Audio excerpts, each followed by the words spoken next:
Good morning, good afternoon, good evening, depending from where you are tuning in today. You are blessed and welcome. Yes, welcome to another Power Pack Talk Show with MBN. I am Ambassador Veronique Lawson, your host of today, coming to you live from our local studio right here in Savannah. We are joined today by an amazing leader whose gift have made room for her and caused her to stand before head of state, kings, and great corporate business leaders around the globe. She has traveled extensively, spreading her domain. Today, she will be expounding on this topic, the power of women in leadership, with subtitle Leading in the Marketplace. You hear it well. So I'm pretty sure that now you could get already all your things together. A topic that reflects her own life, which is her own passion to see effective leadership fully manifested in our world today. In current situation today, we see political confusion, economical instability, social unrest. They are a result of either lack of leadership or poor leadership. Leadership touches every area of our life. Nothing happens without leadership, Dr. Moro said. Nothing changes without leadership. Nothing develops without leadership. And nothing is corrected without leadership. Those are the quote of Dr. Monroe. You and I were born to lead, but we must first become that leader and then lead in the era of our gifting. We cannot talk about leadership without making mention of this well-crafted leadership definition by our late mentor, Dr. Miles Monroe, who goes like this: leadership is the capacity to influence order through inspiration, generated by a passion, motivated by a vision, and birthed by a conviction, produced by purpose. There are 6 key words in that definition. You have purpose, you have conviction, you have vision, you have passion, you have inspiration, and you have influence. That will help you understand the dynamics of leadership. Our constitution is full of people who demonstrate either poor or powerful leadership. We know about, for instance, the great powerful leader Joshua. He was a powerful leader, but was not a great leader. You may ask, but why? Because he failed to prepare his successor. The result of his leadership are recorded in the book of Judges. In the same article, no one can forget the leadership of Judges Deborah. Considered general in her days, she led the nation with skillful strategy on how to break the neck of the enemy and set free the nation from its oppression, which brought 40 years of lasting peace. We're talking about women in leadership. Now, allow me to introduce to you today our guest from her own biography, condensed biography. Ambassador Trista Shukrat. Trista Shukrat is an author of Figure It Out. Utilized her 25 years of author ownership experience as an international business and leadership speaker. She is the president and founder of Agent for Change International, a global leadership training and mentorship network. She has developed numerous online e-courses for individuals to become agents of change in their own nation as they discover and develop their personal area of leadership and influence. She serves as a trustee for her mentor, the late Dr. Miles Monroe Leadership Association or organization called Actually International Tower Leadership Association. Dr. Monroe she traveled with Dr. Monroe to numerous nations, meeting with government officials. Matthew Crack, her husband of 14 years, is an award-winning and architect with 7 regional offices. They have a son, Maverick, 9 years old, and a daughter, Shiloh, age 5. They split their Naples, they split their residence between Naples, Florida, and the mountain of North Carolina. Wow. Before I give the floor to our beautiful guest today, one thing I will ask of you: buy a share in this business, in this media business, simply by that media evangelists like Andrew, share this broadcast with many people as you can. Now sit back, put all your notepad and hear for yourself the tale from our guest today. Let's put all your comment in the comment box, and then we were going to make sure that everything is answered. The floor is yours, Ambassador Trista Shukra. Thank you, my dear sister. It is quite a pleasure and honor to be here with you today. You know, while you were speaking, the number one way that the enemy rules is through ignorance. He is the prince of darkness, and he rules his kingdom in ignorance. And if he can keep you in ignorance of who you are, who God is, why you are here, what your vision is, then he has completed his task. So my job today is to bring you into the light, the knowledge of who you are and the powerful influence that you can have. You did not know what you are capable of, but you will know by the end of the session today. So today we see many difficult challenges with the women. There are so many women trying to find their place in a world designed for men. And we've heard the phrase where they may say, "Woman, know your place."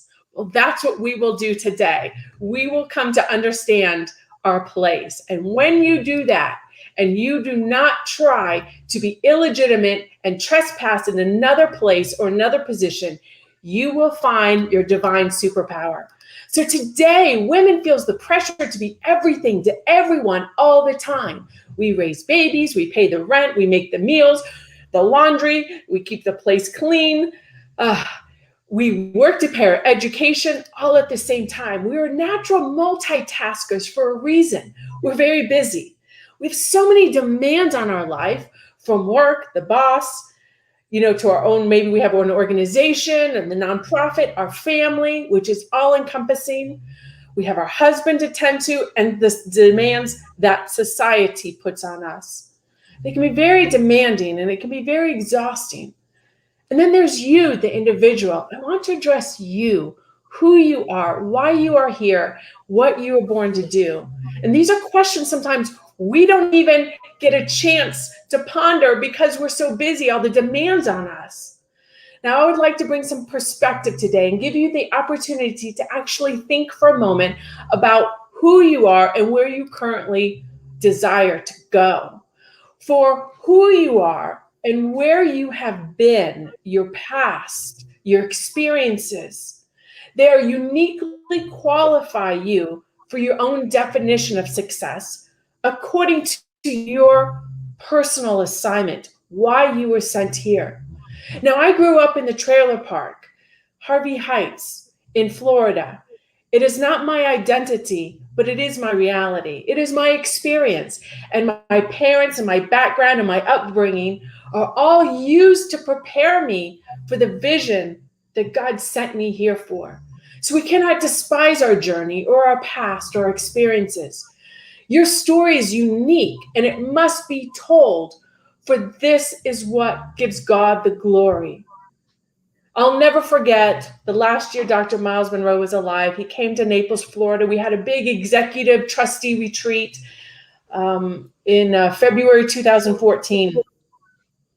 I shared some things with the group, and later when I was driving him and his wife and the Pinders to Walmart, he told me, he says, "Trista, I never knew your story." And I was thinking, what's the big deal? And he said, "Trista, I am not impressed that you run a hotel, for anybody can run a hotel. But I am impressed that you're doing it from where you came from, the trailer park. You see, my identity was loosely tied to a hotel, which I've been operating for 25 years, which I have now just sold this June. So currently, this is a transition time for me. Now, fortunately, I became rooted in my identity beforehand. If I had been rooted in my identity as just a hotelier, then it would be devastating, for now the hotel is gone. I have sold it. This is why having a revelation of who you are is essential, not only for yourself, but for the benefit of others. So my identity is not in the trailer park. It's not in a hotel, but my story is unique and it must be told, for it gives God the glory. So this is what I want to share with you. The world needs to know your story, your struggles, what you've come through, the testimonies. Now, I want to lay a quick foundation on what changed everything in my understanding of who I inherently am as a woman. There is something that is required on earth that requires both a female and a male. So both products are different, and we function differently according to our design by our Creator. Now, if you don't know why you were created, you will continue to experiment with your life. So it's very important you understand your function and your design. And we can only get our information from the creator, the manufacturer, who knows the truth about his product, you. And he sent you his manual, our constitution, the word of God. So we must never go to others to understand ourselves. Do not go to your best friend to understand who you are. Do not go to the therapist to understand who you are.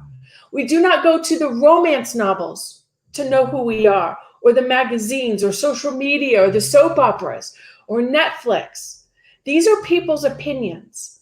Now, that all being said, I'm not saying don't go to a therapist, don't watch Netflix. I'm saying do not get your information about who you are from these platforms. You see, the purpose of something determines its design. And God's purpose for mankind was leadership. He designed both the male and the female with a built-in potential and the ability to be a leader. So the leadership spirit is inherent in both of our designs, male and female. But the way that we execute is completely different based on our designs. So we must just study our distinct differences in our design in order to understand our leadership function. So the male operates with position power. He was created first, not out of preference, but out of position, priority. He was created first. So when a man arrives on the scene, everybody knows it. They announce, I'm here, I'm the boss, I'm the man. However, a woman, we function very differently. We come in with our influence power. We come in and control things quietly. By the time you realize it, it's over. It's called silent power. So again, the male operates with position power, and that usually comes with a title, a position. I'm CEO, I'm the president. But a woman, we come in with influence power. It's very subtle, but it is more potent. We even see this historically with Eve influencing Adam. We see this when Sarah influenced Abraham. We see this when Delilah influenced Samson. So we are all leaders, but a woman leads by influence. We are also created to be the helpers, the helpmate. We help him lead. I often joke with my husband, there's a reason God created a helpmate. He knew you needed help. We are producers. We are nurturers by nature. We are mothers. We are receivers. We are encouragers. We are supporters. We are incubators. Whatever we receive, we multiply and give it life. We give it back, reproduced. So we don't originate anything. So if a man doesn't like what he's receiving, then he needs to check what he's giving. You know, there's that saying, they said, you give a woman a house, she makes it a home. You give a woman groceries, she makes a meal. You give a woman seed, she gives you a baby. So when I understand my design as an influencer, and I should operate by my design, that's where my power comes from. That's where my influence ability is derived as an incubator, producer, a nurturer. So once I understood this, I came to this conclusion that now that I know my design and my function, I will be exactly who God created me to be, nothing more and nothing less. I don't need to perform or impress anybody. I don't need to go running when they call on me. I know why I was sent here, and I know what I was born to do as an influencer.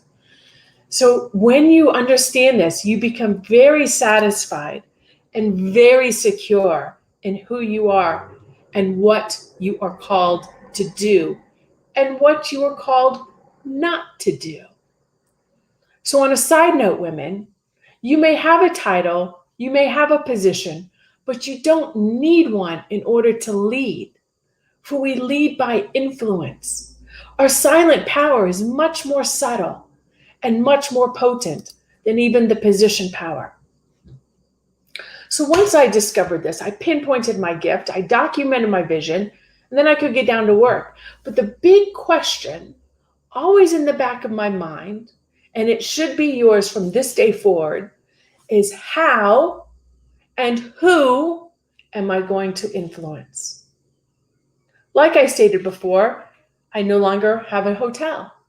So currently, I am influencing in 3 different areas of my life. For 25 years, I influenced through my hotel in a dozen of ways.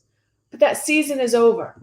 So now I currently am intentionally influencing through my husband, which I have been doing for 15 years almost, and his decision making. And I've seen the influence also happen with his clients and his employees as well. I'm also influencing through my children and raising them to think differently. They have the spirit of a leader. I also understand my influence is through my organization, Agents for Change, where I help people mentor and train them in intentional leadership training through programs, e-courses, and conferences. So this is our superpower, ladies. Influence is a natural process for women. And your superpower, once you have discovered it and become yourself, is your function and your design built into your DNA by your creator. It's very natural. You don't have to contrive it. So our influence power as women, it's instinctual. Now imagine if it became intentional. Now that you know who you are and how you were designed.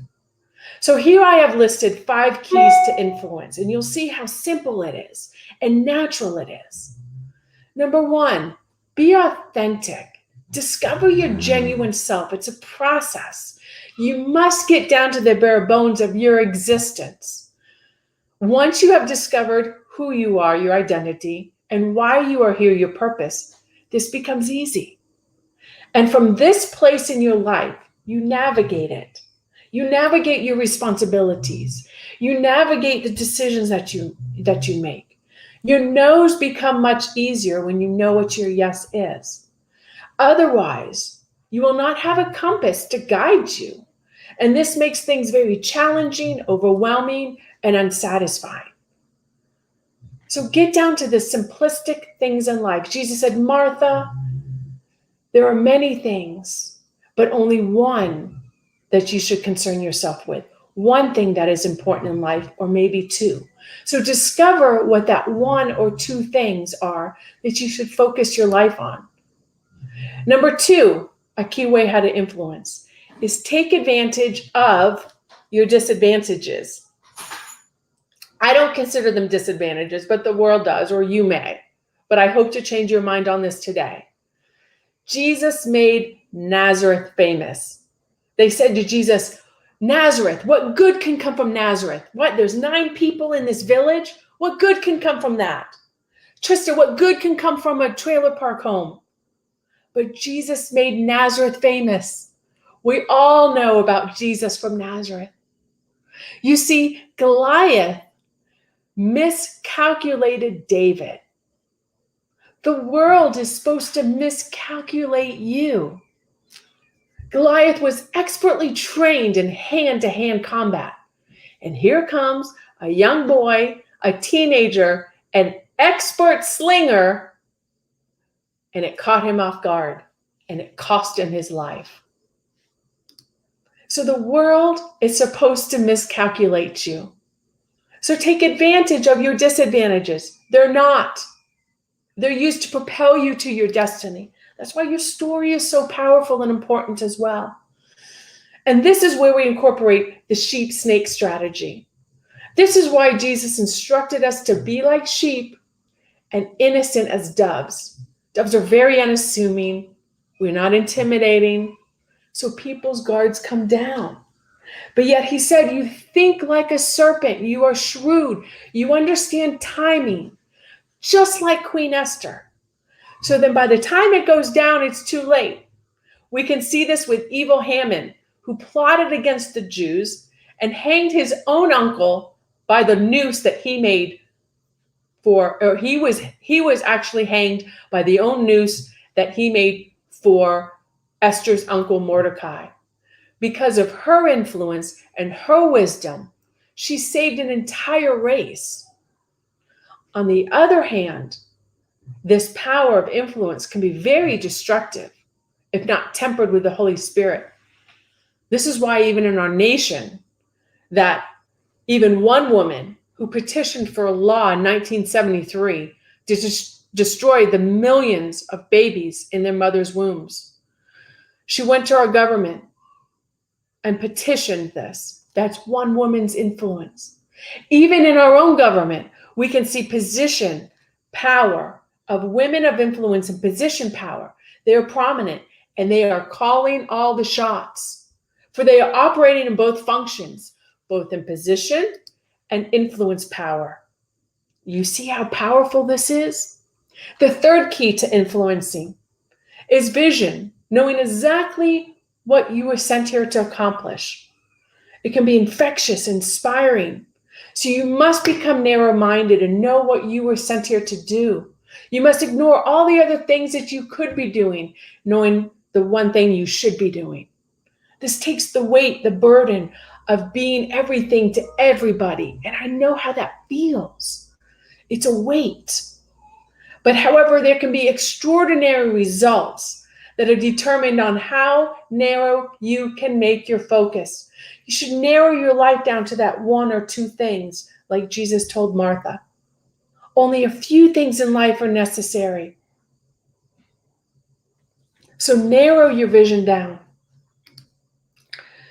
Vision is exactly how I navigate my life through my responsibilities, through my organization, through my family, through my life.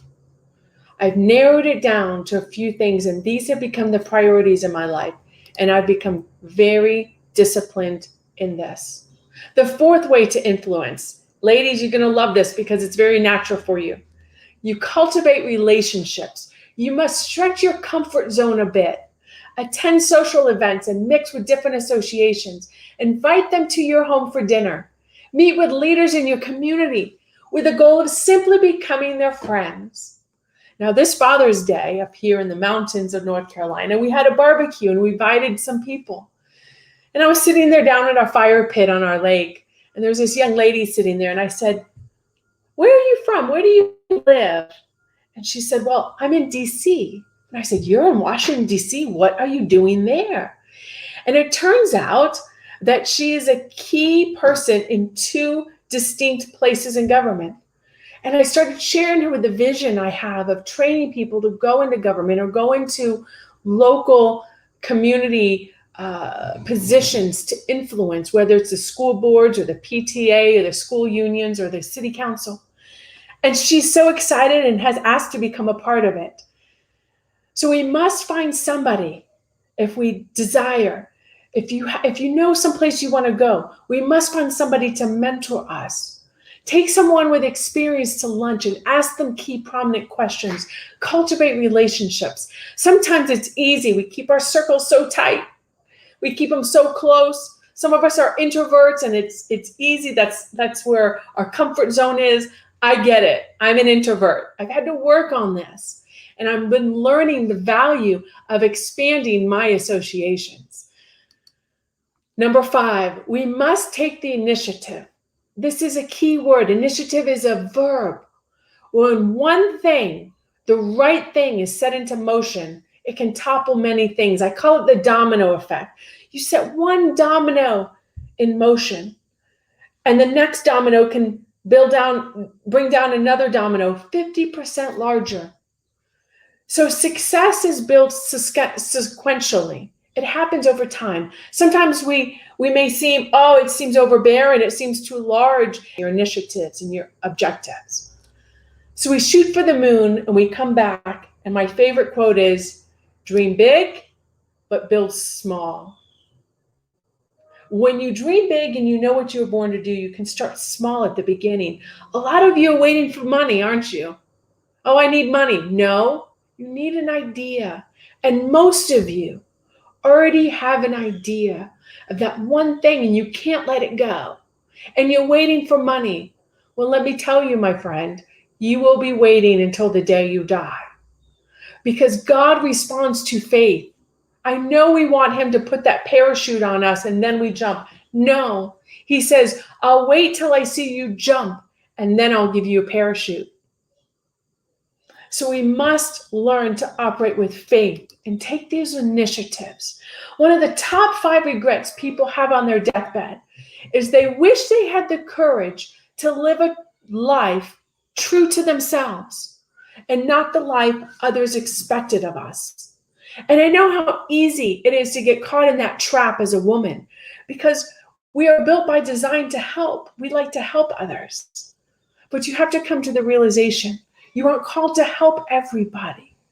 Some of you are enabling others. You are not the Holy Spirit. That's the Holy Spirit's job, is to lead and guide people to truth when they want it, when they desire, when they seek it. They will find it. Your job is to give an account of what you were born to do, living out your vision. We will be accountable for that. So never, from this day forward, do not continue to live a life others expect of you. Only the life that God has expected and mandated of you. That should be your pursuit. That should be your priority. And it's very easy to accomplish when you know what that vision is.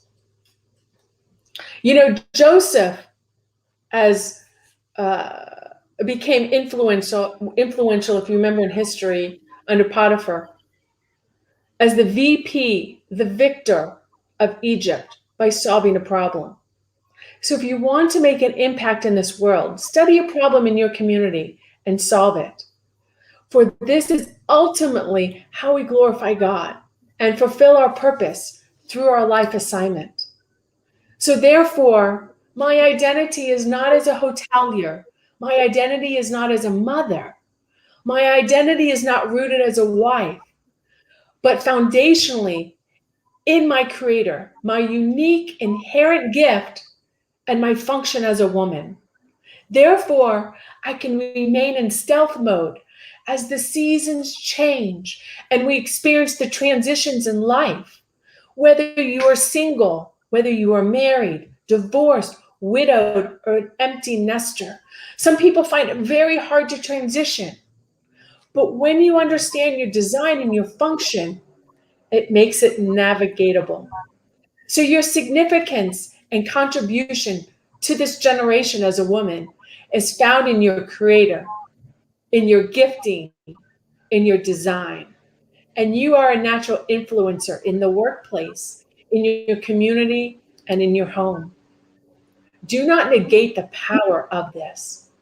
Now, the beauty of this is that each of us has a unique way we influence. So you are not called to influence in the way that I am.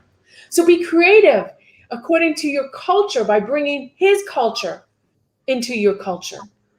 Your divine superpower is discovered when you tap into your inherent ability to influence. So use it wisely. And I conclude with this. Last month, when United States was pulling out of Afghanistan, I saw an interview on the nightly news with a prominent Afghanistan woman who is a women's rights activist and an envoy, a mediator to the Taliban peace talks. She has survived 2 assassination attempts. They asked her, what the future of the women in Afghanistan looked like. And her response stopped me in my tracks. This is what she said. The Taliban aren't afraid of the world's superpowers. The Taliban aren't afraid of the B-56 or the B-52 bombers. They are afraid of the women. Wow. So even the Taliban terrorists understand the potent power that women have. This is why the women are a threat in their culture, and they are taken into slavery. They are oppressed. They are assassinated or made to be child brides. This is why they are destroying the schools that have been built for the past 20 years. They don't want the influencers educated, because now the women in Afghanistan have been defying the traditions of the clan's leaders for the sake of their children's future and ultimately their nation. They are defying the rules of society and archaic traditions, for there is a difference between these traditions and actual laws. So I have come to the conclusion that as women by nature, we were born to break the rules, to make the world a better place. So ladies, use your divine superpower to make the world a better place. Wow, my goodness. Thank you very much, Ambassador Trista Shaw, for that wonderful sharing. The power of women in leadership. And I love that quote that you say, dream big, but build small. And even the Taliban are afraid of the potent of a woman. My goodness. I don't know about you, but we have been so blessed with your sharing. Influence is natural process for women. I love that one. Women have a silent and very subtle power, but yet very potent. Very potent. And when you know the purpose for something, then you will miss it, because the purpose for everything determines the design of the thing. So we need to know our purpose. My goodness. Thank you very much. And I love the sharing of your 5 keys that you gave us today. Be authentic. Take advantage of your disadvantage. I don't know. Do you already know what is your disadvantage? Now you need to go out and then you list all your disadvantage, and so that you could take advantage of them. And have vision. Cultivate relationship, women. Cultivate relationship. Invite people. Invite. I love that. And take initiative. Take initiative. So at this time, thank you very much, Ambassador Trista. At this time, we're going to take 2-minute break, and then we're going to come back to you with a Q&A. Thank you very much.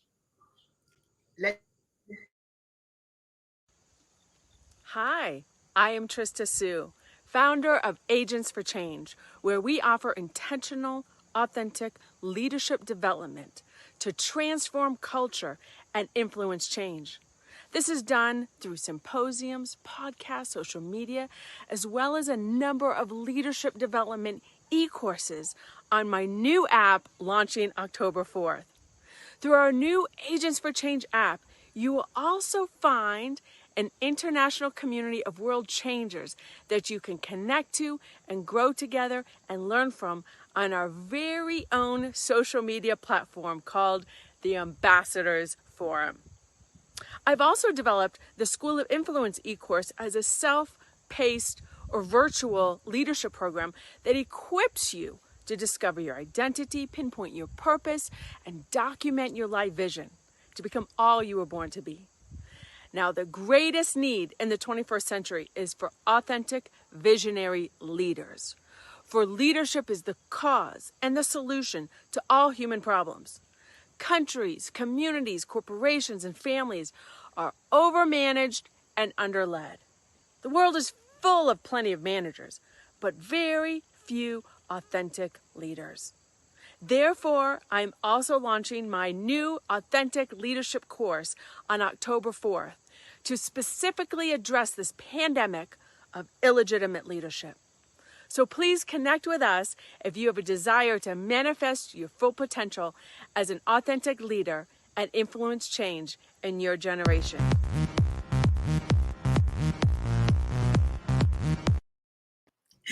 I just love that. I love that. Ooh, we're gonna influence the world. Yeah. I have to tell you, audience, one thing.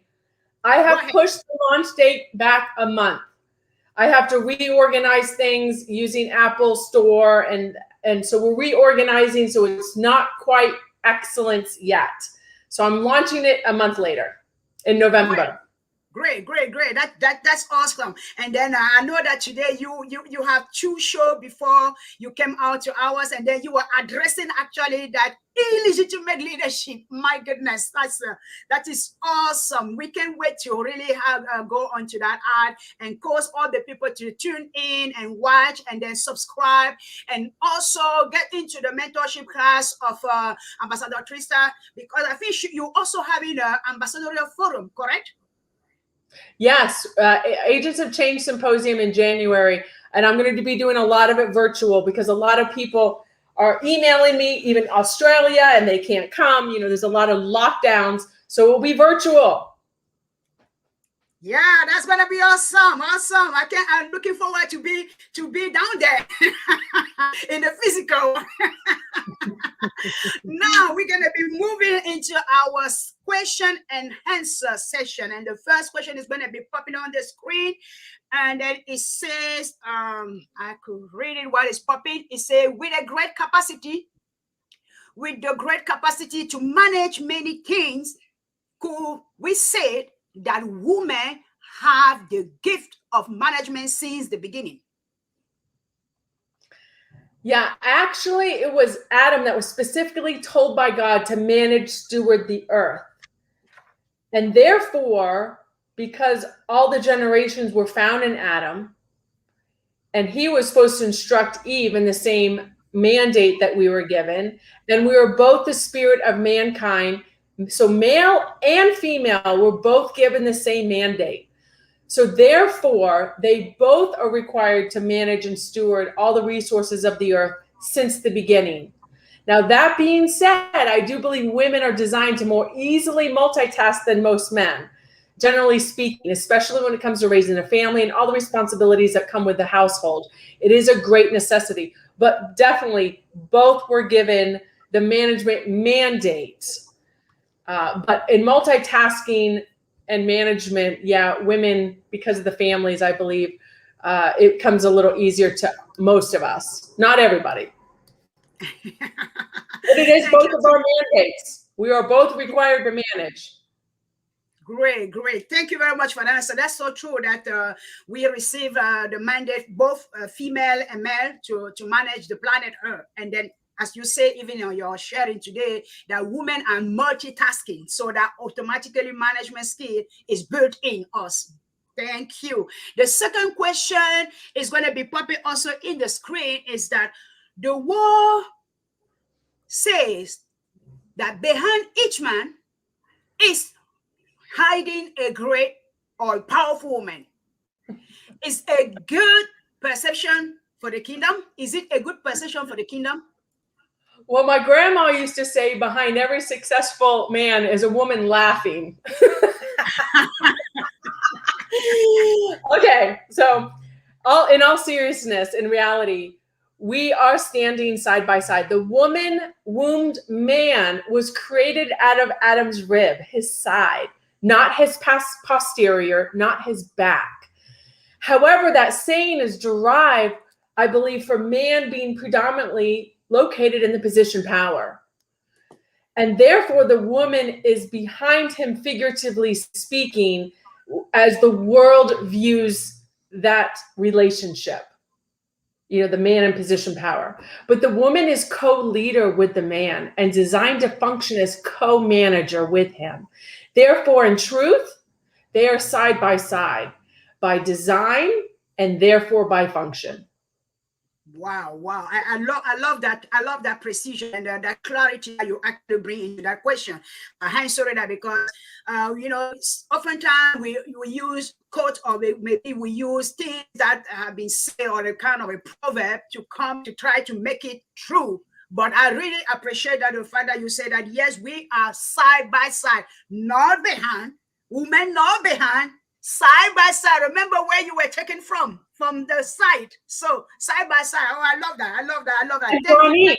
That's how we optimally function as a man and a woman together. Otherwise, if the man perceives the woman as inferior, behind, stay behind me, that's not optimal function. It's for the benefit of the man and the woman that they understand they are both co-leaders and co-managers.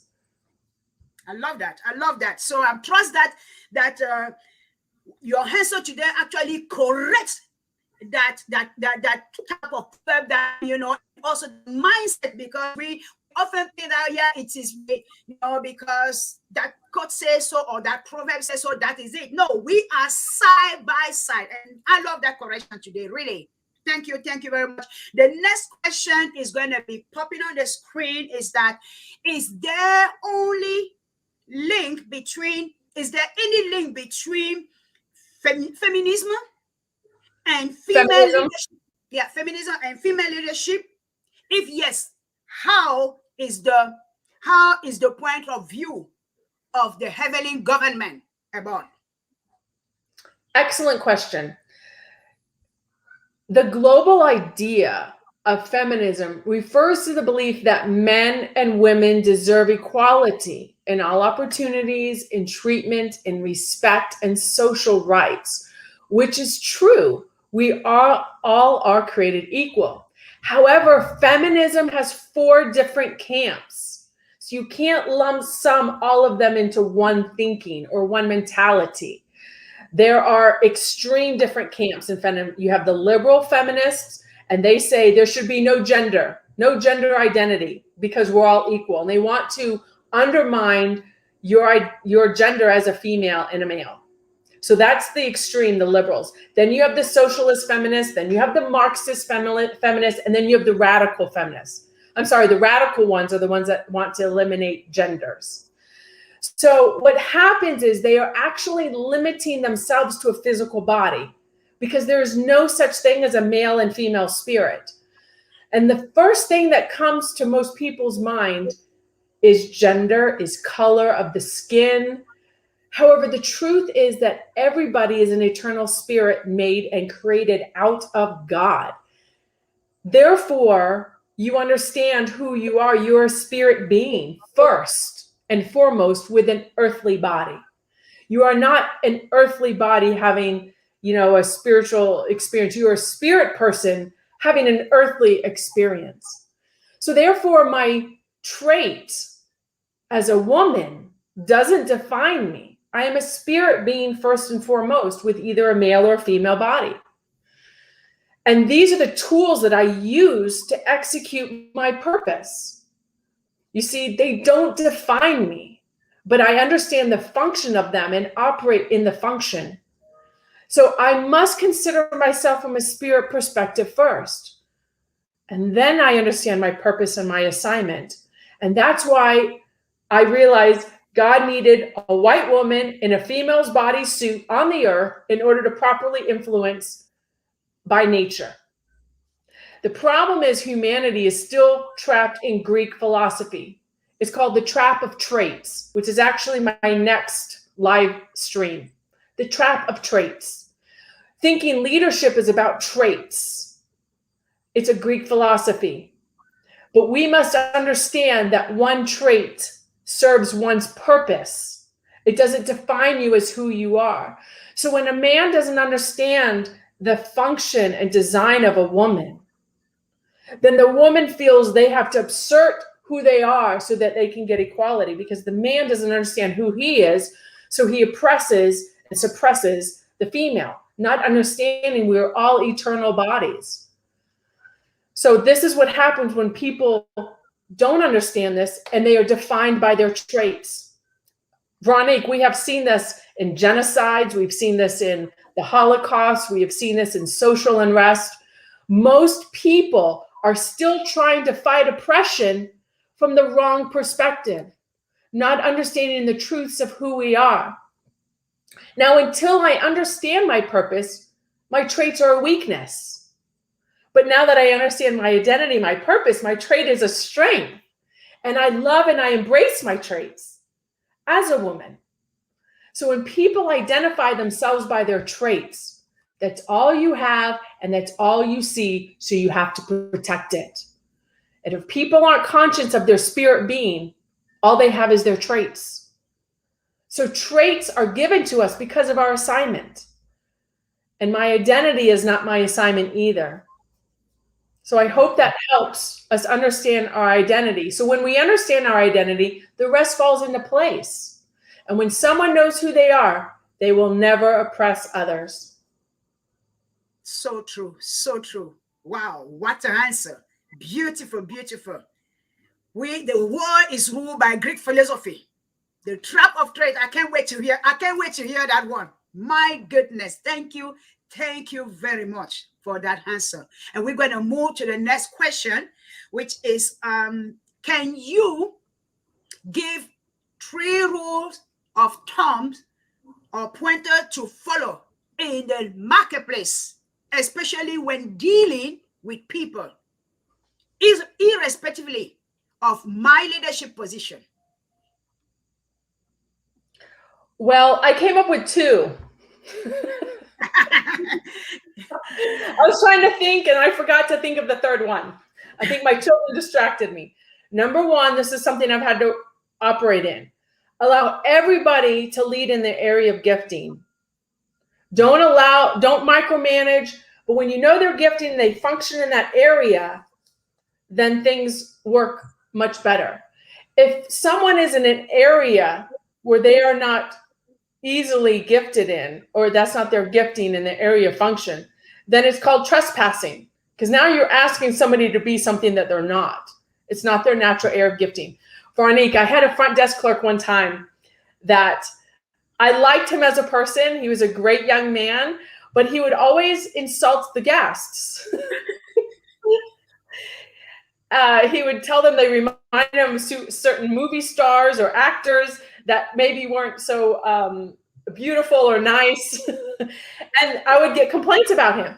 And I went to him one day. I said, Noel, are you sure you're supposed to be out in hospitality? Because you're not that nice to people. I think you should be on the phone at a local phone company or something.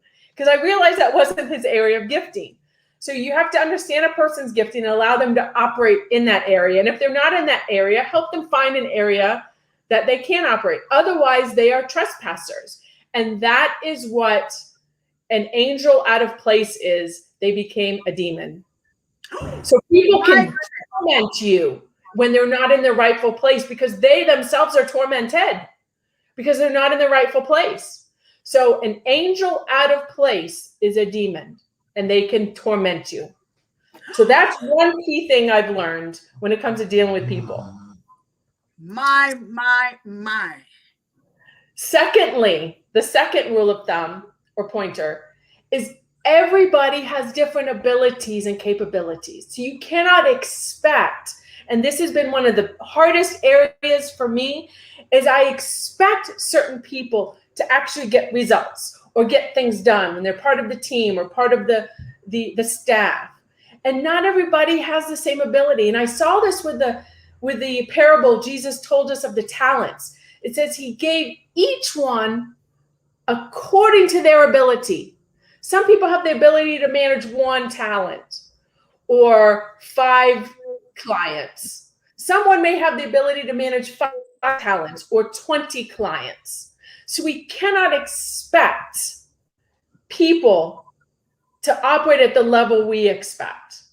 It does a disservice to them, and then you're very frustrated. I deal with this all the time. So I've had to learn people have different abilities and capabilities and come to terms with that. Those are the 2 big ones that I can think of. Thank you very much for those 2, which are very, very valid and wow, crucial, right to the point. My goodness. an angel out of place is a demon, just as somebody who is out of his area of leadership or influence, they will not actually operate properly. And you experience that one, being an author owner for 25 years. I could imagine. My. That is mind-blowing. The next question, thank you very much, Ambassador Trista Sue. The next question is going to be popping up on the screen, which is going to be a general consensus is that if you want something done, give it to a woman. Is your view on this? Is there any truth in that saying? My grandma used to say, if you want something done, give it to a busy woman. And I believe this is so because of our design as co-helpers, co-leaders. It is our nature to help others and to multitask for the most part. Not every woman's a multitasker, but most are. So we are so naturally designed to assist people in their projects and their objectives. So people always come to those that are producing, that are doing. People unconsciously understand this because it is seen in our nature. Therefore, consciously, they hand things over to us to get things accomplished. We take it and run with it. We produce it. We nurture it. We duplicate it. That's our nature. Great. Thank you very much again. Wow, we just have always beautiful answers with you. You are the key person to ask those questions. And next question is going to pop it up on the screen, and it's going to be actually touching your ad. And the person said that I watched your ad in MBN on mentioning illegitimate leadership. Can you explain on it? What do you mean by illegitimate leadership? How can we break the stereotype in the marketplace that women in leadership are pushing? Do you have any indication as to why this is? Well, I see that as two questions, so I will answer the first one. Most people that we call leaders today are not true, authentic leaders. They define their leadership solely based on their position, their title, their status, their power, money, or the amount of people that follow them. That does not make you a leader. And unfortunately, the masses have been conditioned to even look at the outside appearance of someone that looks like a leader, or even base their decisions on how articulate they speak, as if this is qualification enough. It is not. An authentic leader is none of those things. So the society's philosophy and false concept of leadership is the root of the problem as to why we don't have true leaders. So we need authentic leaders who do not operate with ulterior motives, that cannot be bought and cannot be manipulated. For otherwise, they try to manipulate the masses with fear in order to control the outcomes, to comply with their agenda, which breeds nothing but mistrust and disillusionment.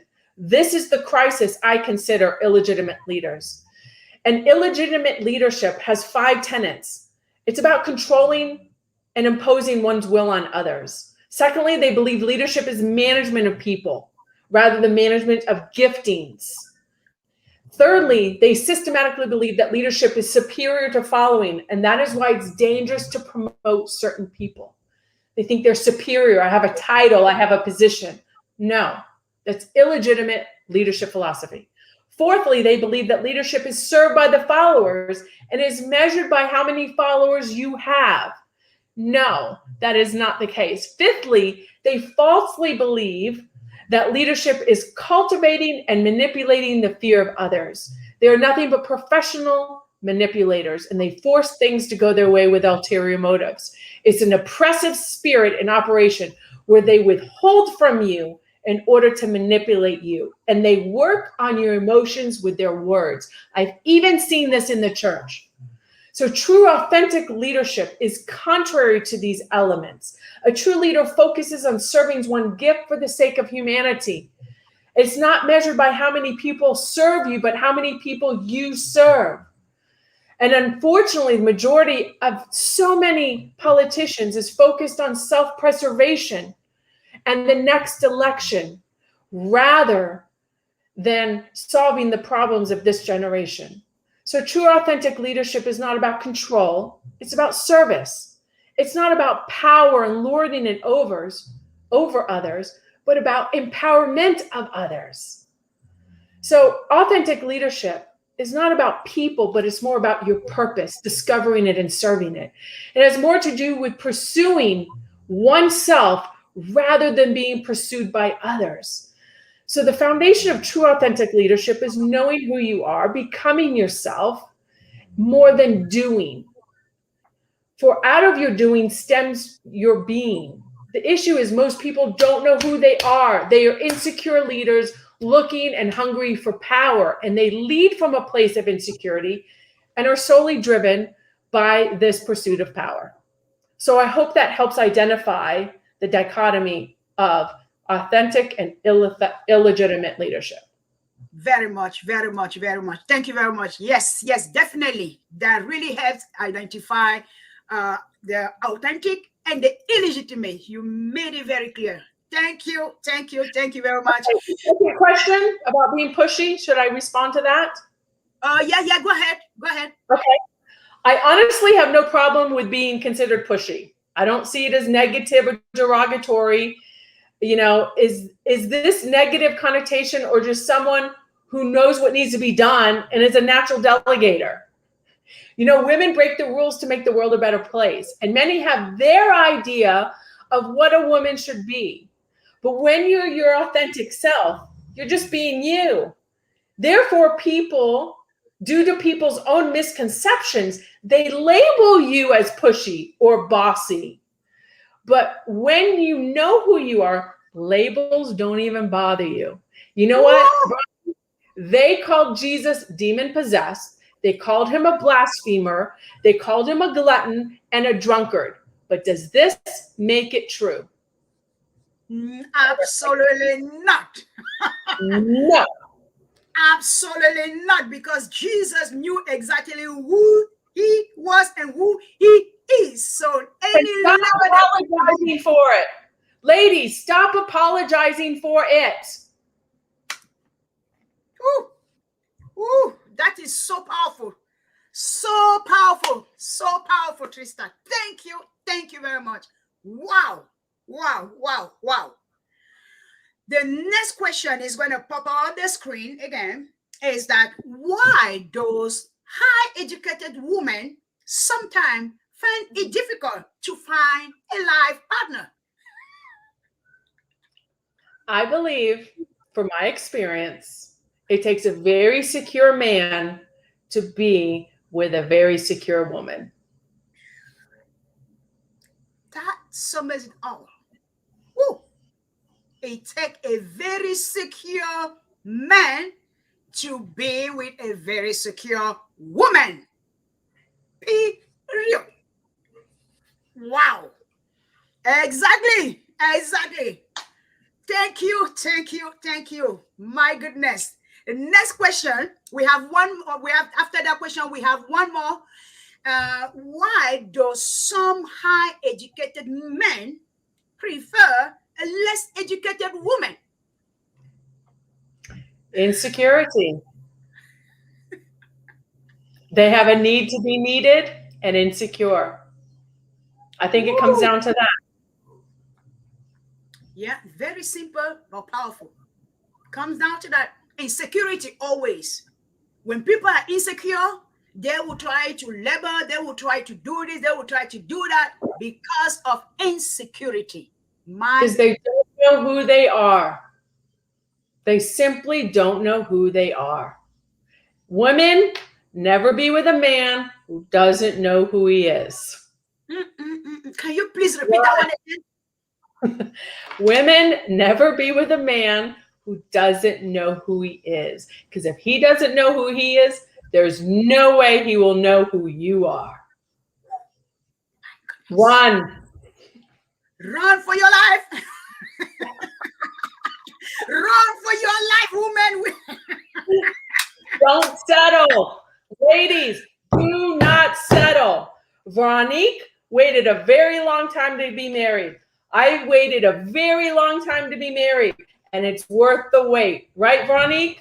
Very, very Don't worth the wait. Very, very, I didn't settle for now. Very, very, wow. That's it. That's it. That's it. I'm dancing. Doop, doop, doop. My goodness. The last question, which is one of the key ones where I really want you to ponder upon and really break it down for people who are still a bit somehow confused out there about globalization. What are your thoughts on that? Well, Veronique, it's very interesting. As we stated before, I was very fortunate and honored to be able to travel with Dr. Miles Monroe. And I was in Peru with him the summer of 2019 and at dinner with him and his wife and the interpreter of the conference. And he actually, before the interpreter showed up, he started sharing with me his ideas on globalization. And he said this was something he wanted to address at the next leadership conference. And I've never actually spoken about this publicly, but I took my notes, I did audio, and I refer back to all of my notes. So when this question came up, I went back to my notes and my conversation with him because I didn't have a proper understanding. But this is what he was explaining to me. He said that the biggest problem with globalization is that it brings into question a nation's sovereignty, and that this is the curse of globalization as it destroys a nation's independence. That's what sovereignty is, your independence of a nation. And it encourages intra-dependence on one another.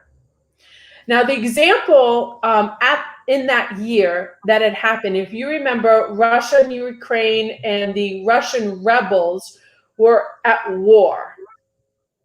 So there was a Malaysian passenger plane that was flying over the territory, and it was shot down by the Ukraine, over the Ukraine by Russia. And everybody on this passenger plane and the crew died.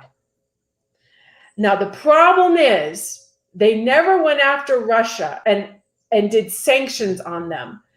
So the Russian missile kills your children, kills your family, and the government cannot go after them because they are dependent on them for gas and oil, for heat in the winter, to cook in the summer, gas for their vehicles.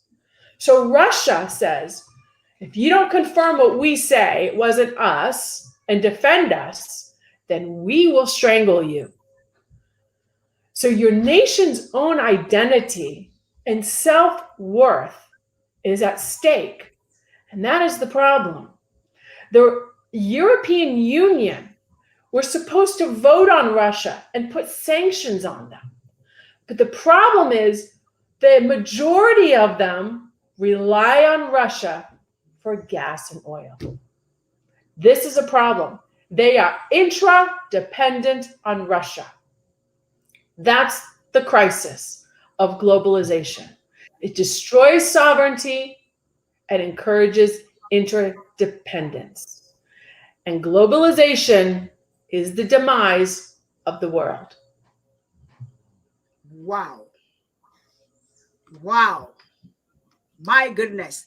And I'm trusting that all those head of state and everyone who in that position truly watch this like us today and understand the reason behind and why they should not be in that kind of a net of globalization, because that will actually destroy its nation sovereignty.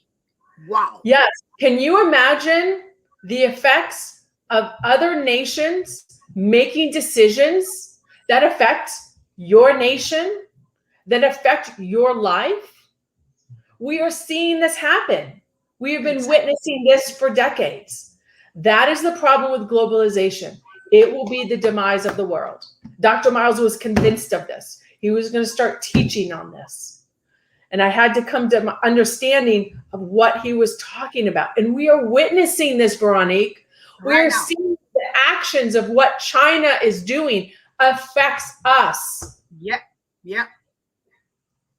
We are seeing it right now. My goodness. Globalization. It is not a good thing. Not at all. For any nation on the planet Earth. Not at all. They're just like the enemy always does. You know, he always hide the fine print, and he always give you the, like, kind of show the picture, but he hide the fine print for everything. So we need to make sure that we zoom in all his fine prints and find out all what he says about. My goodness. I know that you are almost, you are very busy today. I know that you already, hello, yeah, hello. How are you, Shiloh? Baby Shiloh, how are you? You come on the studio, Mama. Hey, how are you? I know that you told us that at 2 p.m. your children will be coming in. That is good, baby Shiloh. Welcome. Yeah, she remembers you. You remember me? When you came to visit us. Yeah. Wow, that's awesome. My goodness. I mean, it's just like, do you have anything that you would like to add on this? I do, Veronique. You know, as women, if we accept the false ideas of who we can be or cannot be as a leader, it can smother our potential. So if you do not identify and tap into your giftedness as a woman, then it will be wasted and buried with you at the end of your life. I know some of you have had passing thoughts, but you felt insecure. You may have thought, I should get on the school board. I should get into the PTA. Yes, those thoughts are right. Perhaps you feel insecure or unqualified, but I have e-courses and training available. They will be launching on my app in November. You know, connect with us on Facebook, on Instagram, on my Agents of Change platforms, on YouTube, and stay connected because I am training people. You know, sign up for my symposium. Dr. Miles trained, I sat there, Veronique, as he trained the heads of state when it came to godly principles and the vision for their nation. And I took very good notes.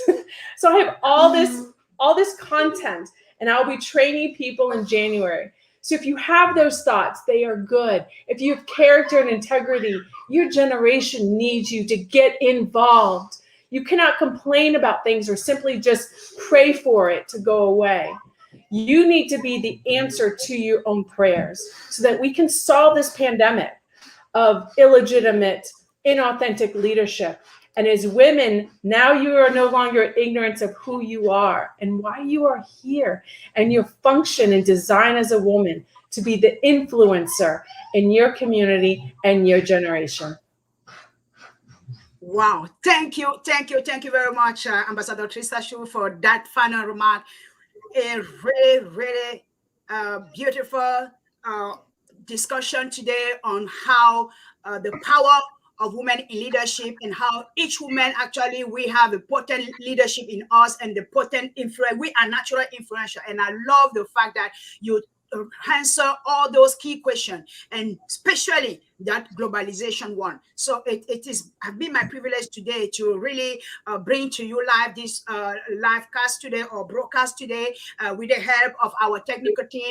Thank you very much. And I know that you are very busy, as you said at the beginning of the show, that at 2 p.m. your children will be coming in, so that it's going to be a little bit harder, and they are already there. So we really need to come into that end. I'm trusting that your app is going to be quickly up soon, and that everyone who is watching this broadcast today, even though when we're going to go off live, that they will be able to find your app and be able to subscribe into Agent for Change and also register for that symposium. Because there's one thing to have information, but it's one thing to be trained so that you to become really the person that God has created you to be. Sometimes people say, oh no, it demands. Yeah, you need to have a sacrifice. A sacrifice that you have accept to be trained.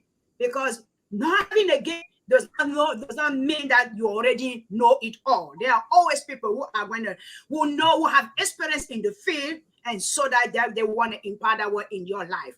Wow, beautiful. Barney, I want to leave one thing. I was shocked.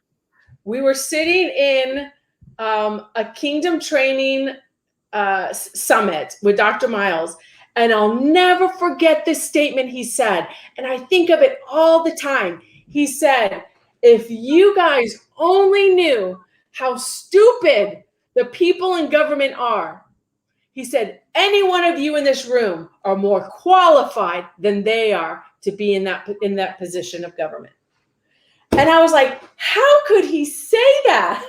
Like, really? Is that really true? And let me tell you, the more I learn the principles, the more I have understanding, I now see what he said. It is true, Veronique. And let me tell you, you may feel insecure, you may feel not qualified. Listen, sign up for the symposium and you will walk away with the confidence to know you can make decisions based on time-tested principles, because facts change, but truths never do. So when you're trained in truths and principles, they are relevant and you can base your life and decisions off of them. So true, so true, so true. I can't wait for that. I can't wait for that symposium. Really, that is so true. Mind blowing. Did you have any final remark, anyhow, or maybe that you want to add before we bring into a close? Yeah. Go ahead. Oh yeah, give me the money. Shiloh is giving us the money there, right there. Yes, yes, Daddy gave it to you. Yeah. What it comes down to, and this goes with any establishment, any part of system, no government, no establishment is better than the people in it.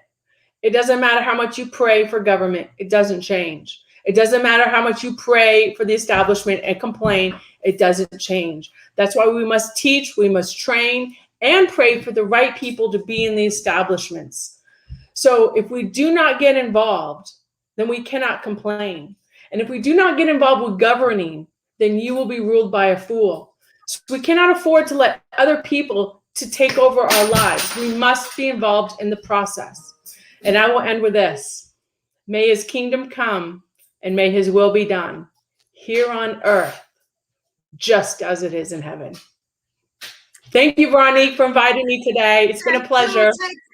Thank you very much, Ambassador Trista Shu. It has been my privilege today to host this broadcast, and the power of women in leadership. This is awesome information that we received today from our beautiful guest, Ambassador Trista Shu from Agent for Change. So please follow her on Facebook, on Instagram, on her YouTube page, Agent for Change, and also on her Facebook page, Agent for Change. And make sure to subscribe and to register to that symposium that is coming up in January. Make sure that you reserve your seat there. I am going to reserve my seat, and I'm sure that our team are going to reserve their seat there, so that we're going to be together, and whether it be in the very time face-to-face live or virtual, but make sure that you want to be trained to be the best of who you are. So today, that is all what we have for you. But before I let you go, please follow us on Facebook, on Twitter, on our podcast, Podbean, and then you could also follow us on Roomba if you are on Roomba, and you could also please follow us and subscribe to our YouTube YouTube channel. Do not forget to click the bell so that you could get the notification at any time that we come live. We also have our website, which is mamlakakbroadcastnetwork.org, which is going to pop up on the screen. You could just wave your Android or your phone or even any thing that you have so that you could screen up, and then you will have every information that we have for you. So it has been my privilege today to host this broadcast. I don't know why I always say podcast. To host this broadcast today. Thank you very much for tuning in. For all you who are tuning in after we are off air, it is a blessing. Please get everything that Trista said today. She is actually speaking from her own life experience. It's not something that she read in the book, but what she lived and what she's trying to do, so that we could have that better place, this world, to live for everyone. If you are a complainer, then you could not change anything. Don't be a complainer. Be an innovator and go in and change. Don't just pray, but be involved and change. Thank you very much. And so let us say, wave together the Queen salute as we do always. We will see you. Hi. We see you at the top where the eagles are. Thank you, and bye-bye. Thank you, crew. Bye.